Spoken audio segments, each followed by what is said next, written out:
Pernah nggak sih lu mikir, kenapa tiap bulan lu kerja keras, tapi rasa aman soal uang itu nggak pernah datang? Gaji masuk, tagihan nyusul, dan lu balik lagi ke titik nol.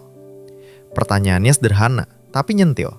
Masalahnya kurang uang, atau sistem hidup lu yang bikin lu nggak pernah pegang kendali? Gue mau jujur dari awal. Kebanyakan orang kejebak ngejar uang besar. Padahal yang bikin hidup stabil itu bukan jumlahnya, tapi konsistensinya. Lu nggak perlu ide bisnis yang ribet, modal gede, atau harus resign dulu. Yang lu butuhin adalah aliran uang yang datang lagi, dan lagi. Di dunia nyata, repeat income itu kayak warung langganan. Bukan karena spanduknya gede, tapi karena orang balik terus. Masalahnya, banyak yang diajarin cari sekali untung gede, bukan untung kecil tapi berulang. Di video ini, gue bakal ngebedah 5 ide bisnis dengan modal kecil tapi repeat income, versi yang masuk akal buat kehidupan sehari-hari. Bukan teori startup, bukan mimpi investor, tapi model bisnis yang bisa dijalanin pelan-pelan sambil hidup tetap jalan. Gue bakal jelasin logika di baliknya, kenapa model ini bekerja dan kenapa justru sering diremehin. Lu bakal dapat gambaran jelas soal cara mikirnya, cara mulainya, dan cara ngerawatnya biar nggak mati di tengah jalan. Kalau lu capek hidup dari gaji ke gaji dan pengen mulai bangun fondasi yang lebih kokoh, video ini bukan hiburan, ini peta jalan. Dan di bagian berikutnya, kita mulai bongkar satu persatu, dari yang paling sederhana tapi sering menghasilkan.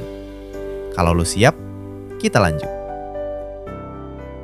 Sekarang, gue mau lurusin satu pola pikir dulu. Repeat income itu bukan soal uang datang tanpa ngapa-ngapain. Itu mitos. Repeat income itu soal sekali bangun sistem, lalu lu rawat.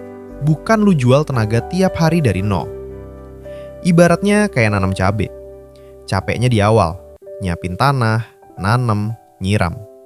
Tapi begitu panen, lu tinggal rawat siklusnya. Bukan mulai dari tanah kosong lagi tiap minggu. Nah, 5 ide yang gue bahas ini punya satu benang merah. Permintaan ada setiap hari. Perilaku orangnya berulang, dan modalnya relatif bisa ditekan. Kita mulai dari yang paling remeh, tapi diam-diam jadi mesin uang banyak orang. Pertama, bisnis affiliate di platform kayak TikTok, Shopee, dan sejenisnya. Banyak yang salah paham. Affiliate itu bukan soal pamer link lalu berharap orang iba beli. Affiliate itu bisnis distribusi modern, cuma lu nggak pegang stok. Anggap lu calo, tapi versi halal dan digital. Lu bukan produsen, bukan pemilik toko, tapi lu jadi penghubung antara masalah orang dan solusi produk. Contohnya simple. Orang tiap hari nyari barang murah, barang viral, barang yang bikin hidup lebih praktis. Lu tinggal masuk di jalur perhatian mereka. Di TikTok, orang nggak buka aplikasi buat belanja. Mereka buka buat hiburan. Nah, di situ celahnya. Lu bikin konten sederhana. Bisa review jujur, bisa simulasi pemakaian, bisa bandingin barang murah versus mahal. Begitu video lu jalan, link affiliate itu kayak keran. Sekali dipasang, bisa netes terus. Repeat income-nya datang dari sifat platform dan sifat manusia. Orang malas mikir. Kalau udah nemu satu video yang ngebantu, mereka balik lagi, share, dan beli.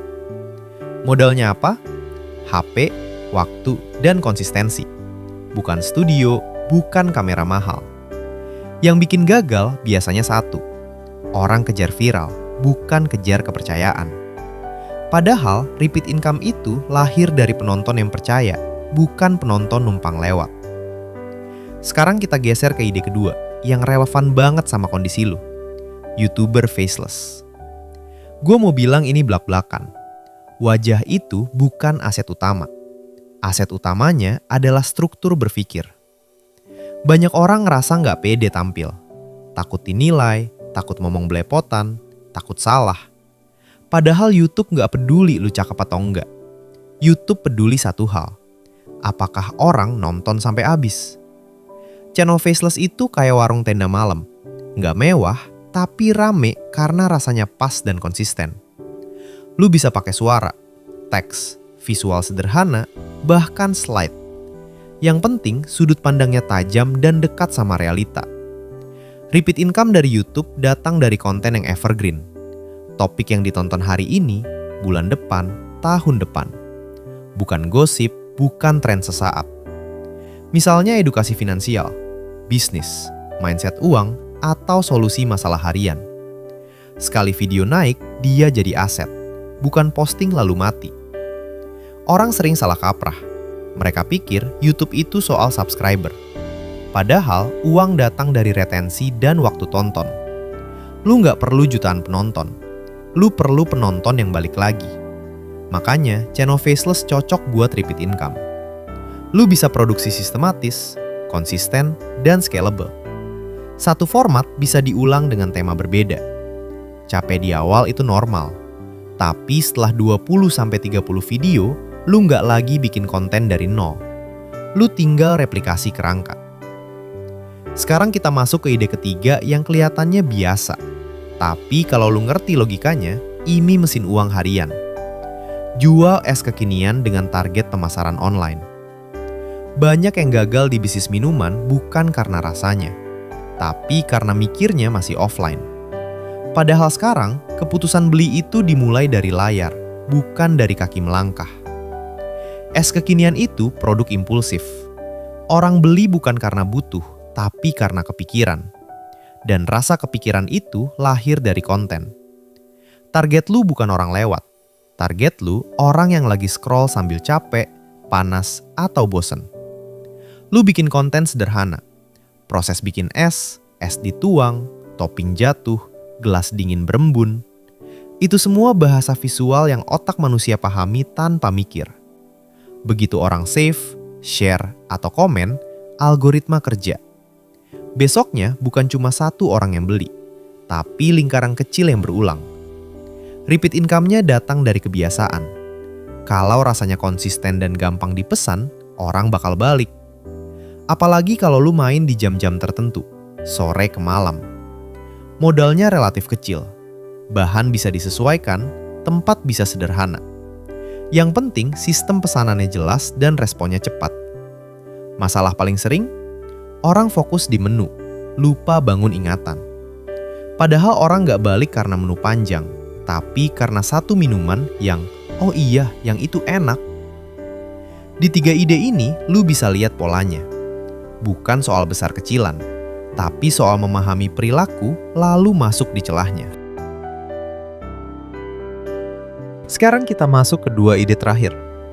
Dua-duanya kelihatannya capek, kelihatannya ribet. Tapi justru disitulah repeat income paling kuat. Karena berhubungan langsung sama satu kebutuhan yang nggak bisa ditunda, makan. Kita mulai dari ide bisnis makanan pedas siap antar dengan promosi lewat live. Gue mau buka satu fakta yang jarang dibahas. Orang itu nggak cuma beli makanan karena lapar. Mereka beli karena emosi. Capek kerja, bete, stres, hujan, malam-malam. Pedas itu pelampiasan murah. Makanya tren makanan pedas nggak pernah mati, cuma ganti bentuk. Yang bikin beda di sini bukan resep duluan, tapi cara jualannya. Live itu bukan cuma jualan, tapi pertunjukan. Lu masak sambil live. Suara minyak, uap panas, cabai ditumis, saus dituang. Itu semua bikin otak penonton lapar visual. Orang nonton live bukan cuma buat beli, mereka nunggu momen. Dan di momen itulah keputusan impulsif terjadi. Repeat income-nya datang dari 2 hal. Pertama, orang yang puas bakal balik lagi. Kedua, algoritma live suka penjual yang konsisten muncul di jam yang sama. Lu kayak buka warung malam, tapi warungnya pindah ke layar. Orang tahu, jam segini, menu ini, rasanya segini. Modalnya, dapur kecil, alat masak standar, dan mental buat ngomong sambil masak. Gak perlu tempat makan besar, gak perlu dekor mahal. Yang sering bikin gagal justru keinginan pengen sempurna. Live pertama harus mulus, suara harus jernih, dapur harus kinclong. Padahal yang bikin orang betah itu kejujuran dan ritme. Masalah lain banyak yang berhenti terlalu cepat. Live baru rame setelah lu muncul berulang kali, bukan sekali 2 kali. Sekarang kita masuk ke ide kelima, yang kelihatannya paling konvensional, tapi diam-diam paling stabil.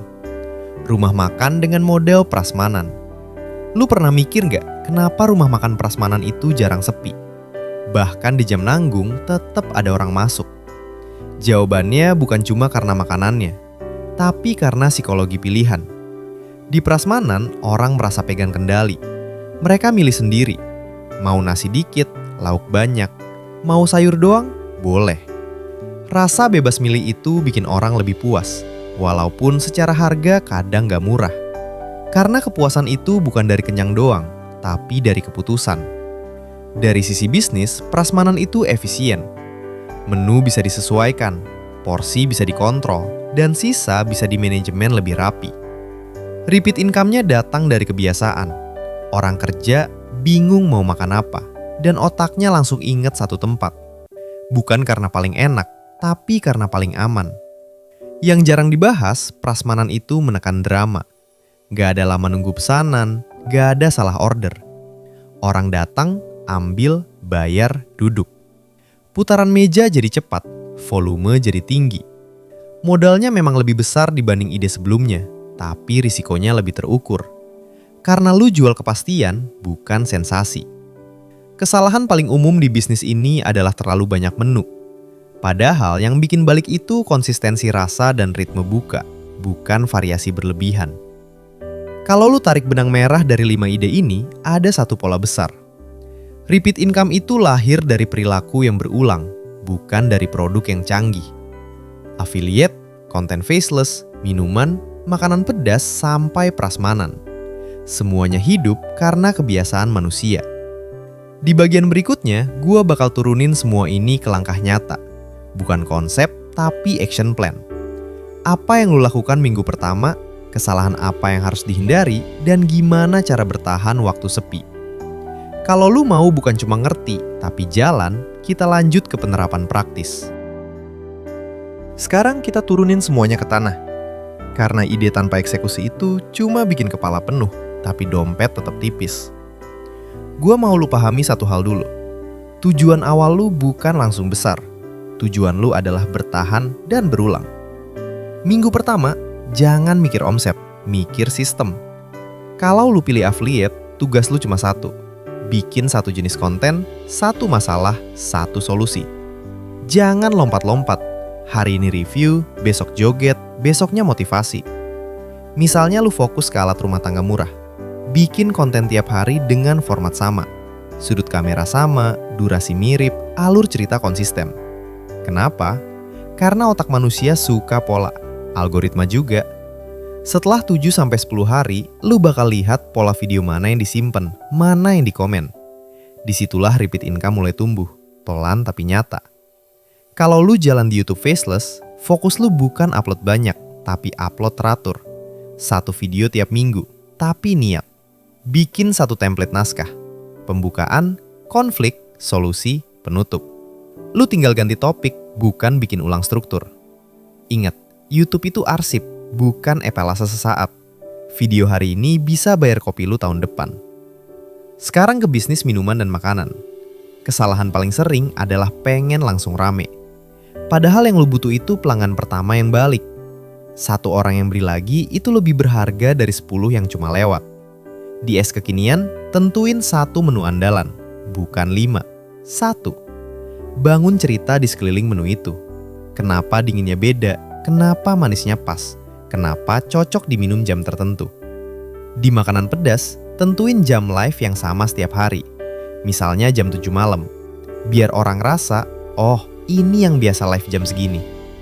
Kalau hari ini sepi, jangan ganti jam. Lu bukan ngejar rame, lu lagi bangun kebiasaan. Sekarang soal prasmanan.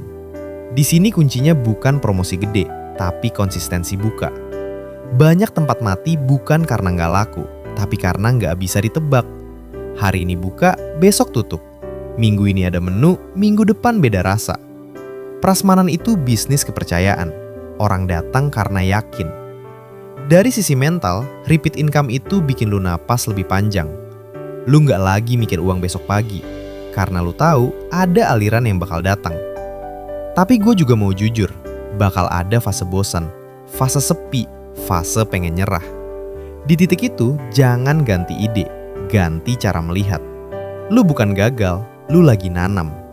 Sistem uang itu kayak pompa air. Awalnya berat, kering, bunyi doang. Begitu air naik, dia ngalir sendiri. Tugas lu cuma satu, jangan berhenti sebelum airnya keluar. Kalau kita tarik garis besar dari semua yang gue jelasin, satu hal jadi jelas. Masalah utama kebanyakan orang bukan kurang ide, tapi salah cara melihat uang. Repeat income bukan soal pintar, bukan soal cepat. Ini soal membangun kebiasaan yang menghasilkan, lalu menjaga ritmenya. Affiliate jalan karena orang belanja setiap hari. Konten faceless hidup karena orang selalu cari jawaban. Es kekinian, makanan pedas, dan prasmanan bertahan karena makan itu kebutuhan yang gak pernah libur. 5 ide ini kelihatannya beda, tapi akarnya sama. Lu masuk ke rutinitas hidup orang lain, lalu jadi bagian dari rutinitas itu. Begitu lu paham logika ini, lu berhenti ngejar keajaiban. Lu mulai bangun sistem. Dan di titik itu, hidup lu pelan-pelan berubah. Bukan karena uang tiba-tiba banyak, tapi karena lu pegang kendali. Gue mau lu pulang dari video ini dengan satu keputusan kecil. Bukan 5 ide dijalanin semua, tapi satu yang paling masuk akal buat hidup lu sekarang. Mulai minggu ini. Bukan nanti kalau sudah siap. Karena siap itu datang setelah jalan, bukan sebelum. Kalau lu ngerasa dapat sudut pandang baru, tulis di komentar ide mana yang paling kepikiran sama lu. Biar kita diskusi, saling ngingetin, dan bangun lingkaran orang-orang yang mikir soal uang dengan sadar. Ingat satu kalimat ini, masa depan ekonomi lu bukan ditentukan keadaan, tapi keputusan kecil yang lu ulang setiap hari. Sampai ketemu di pembahasan berikutnya.